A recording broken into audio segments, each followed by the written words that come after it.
What's going on, everybody? This is episode 810 of the First and Frame Rate Show. I am VF Baller. Over here, we talk about Georgia Southern and Atlanta Falcons football.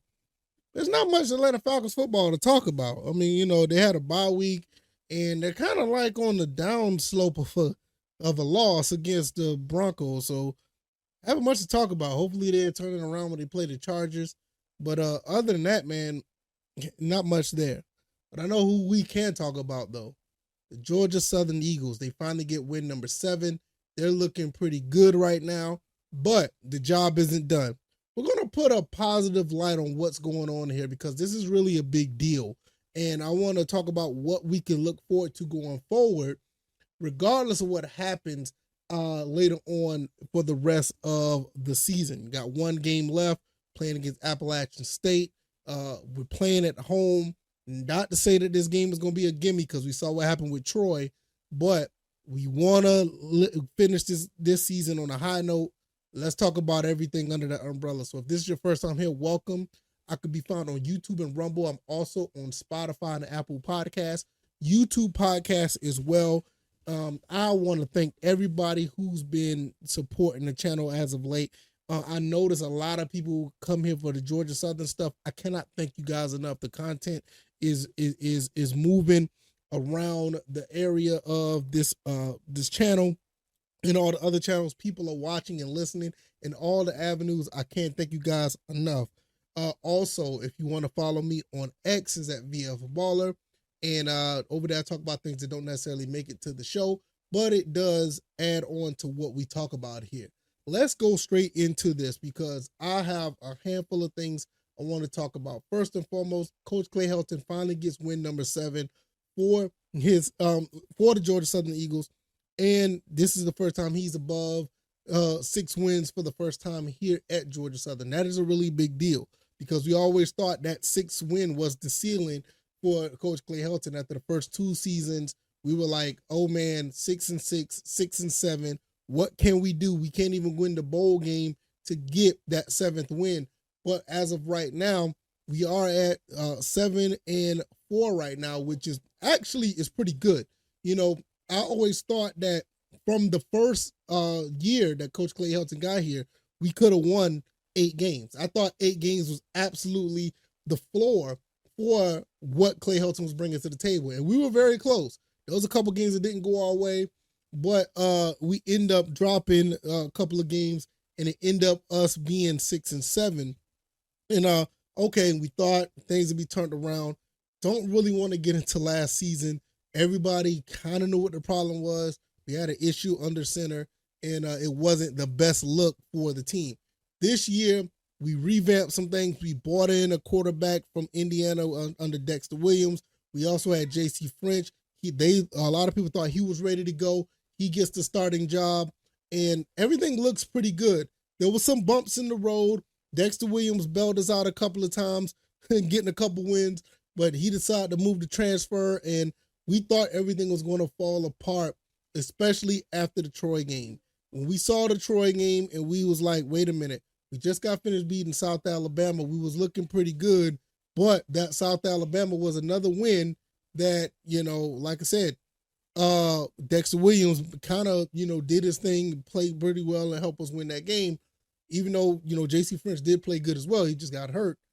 We went into the Troy game thinking, okay, this is going to be win number 7. We're going to be good. And the bottom fell out there. That was a game we should have won. And people started to think, okay, 6-4. We are looking for help in the Sun Belt. What are we going to do?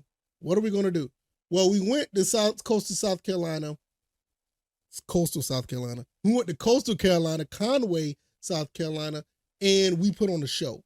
Very good defensive game against the Chanticleers. Only held them to 2 field goals, winning the game 26-6. That game could have easily been a 40-point game, depends on a couple of plays going here and there.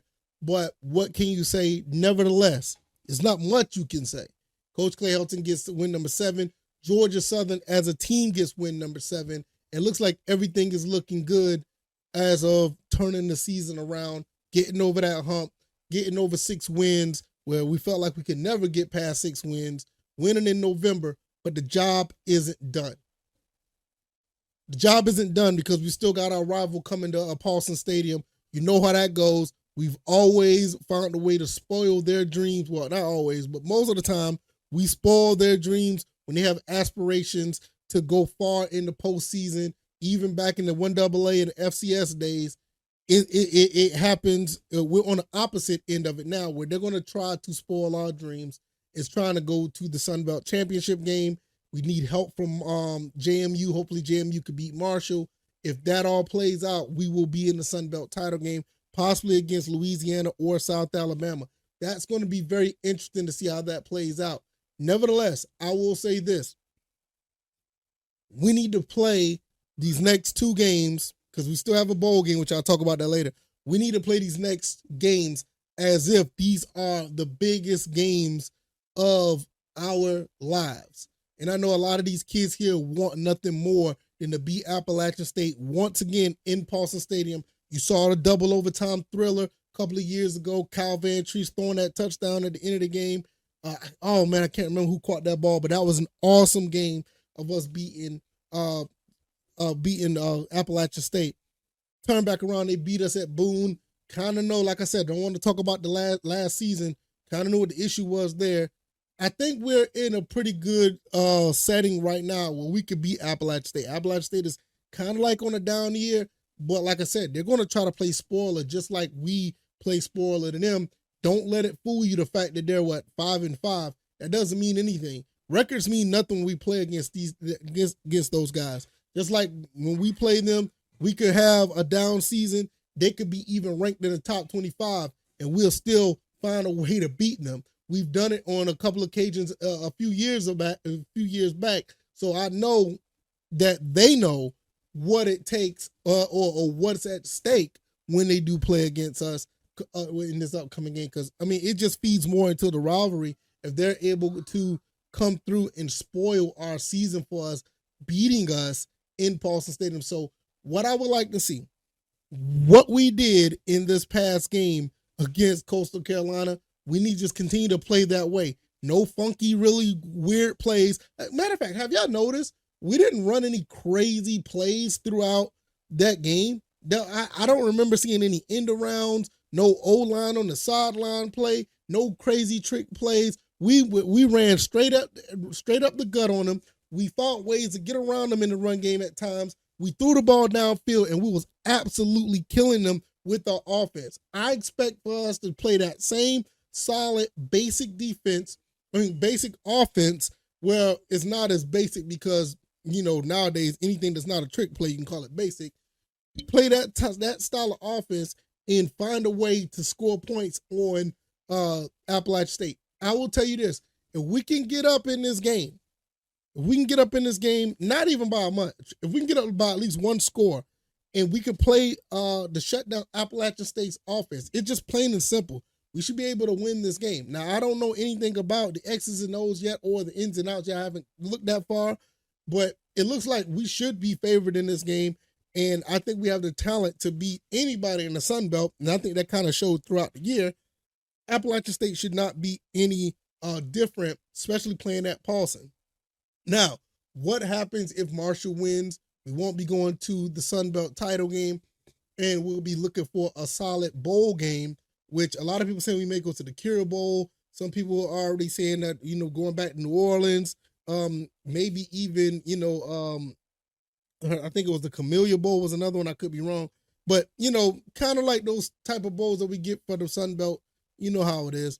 Nevertheless, we'll see how those go, but we'll talk about that later. But we're looking at a bowl game around the Southeast area. I don't see anything going too far, but nevertheless, we should be in good shape, winning 8 games and going to a bowl game. I think that's kind of like the floor of what I thought Coach Clay Helton tenure would be on a consistent basis, at least 8 games. But if we do happen to win this game and we have an extra game going to the Sun Belt title game, then that will be absolutely fantastic. Also, I know Louisiana's looking pretty good, but once again, I feel like we could beat anybody in the Sun Belt. So I'm not saying that the team is a bad team. I think this team is a really good team. I think they could play, if they play up to their strength or they play normal Georgia Southern football, they should be fine playing against anybody. We took Boise to the brink. I think the only couple of bad games we had was the Ole Miss game, which, I mean, you weren't beating Jackson Dart and them. I mean, it just wasn't happening. I mean, those guys, the top 5 team at the time or something like that, absolutely great. I mean, we played good against Boise, and then you look at the Old Dominion game, look like, now you look at Old Dominion, how they lost to Marshall. Now you're scratching your head like, how in the world did we lose to these guys? So even though we play in Louisiana, we haven't played Louisiana in a while. And, last time we played, I think they had our number. I mean, I think that was what the Coach Whitley game.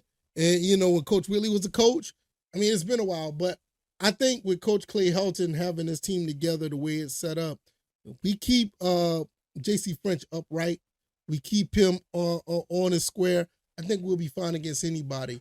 One thing I would like to see more of is the running game. Maybe we can get the running game going against Appalachian State. Hopefully we can get it in the postseason as well.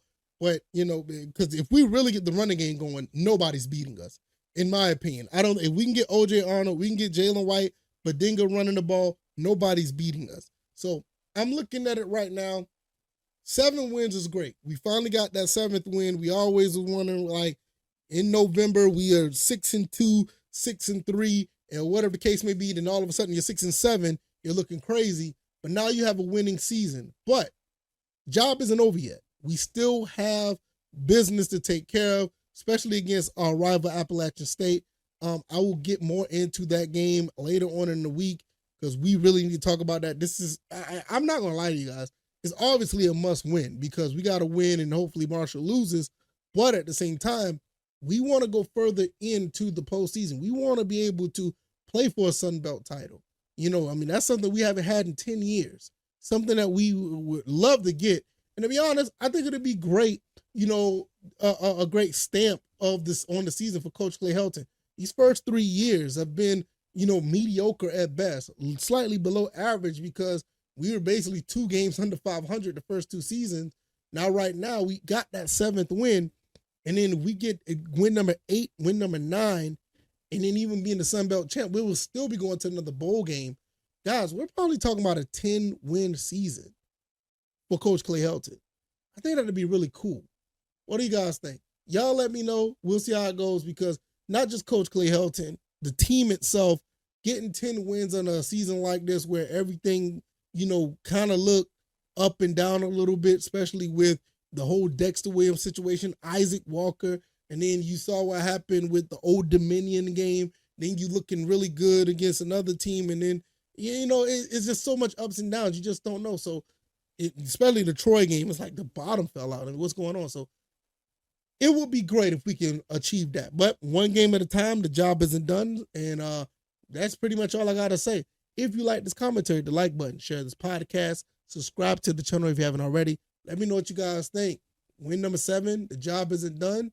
We still got more things to do. And I think we're going to be able to, we're going to be able to put ourselves in a position to take care of that business. And I think that's the good thing about it. This team is not really lacking anything to stop them from what they're doing. It's kind of like they're getting in the way of themselves sometimes. We saw that with some of the play calling. We don't do all that crazy play calling and play like we did against Coastal Carolina. We got a shot against anybody. So I'm gonna get up out of here. Hopefully, you guys enjoyed this video, this podcast, just this content. I'm on YouTube, Rumble, Spotify, Apple Podcasts. I'm also on X at VF Baller. Follow me there, and we'll talk on the next episode. All right, y'all. I'll see you guys on the next one. All right, y'all. I'm out. Peace.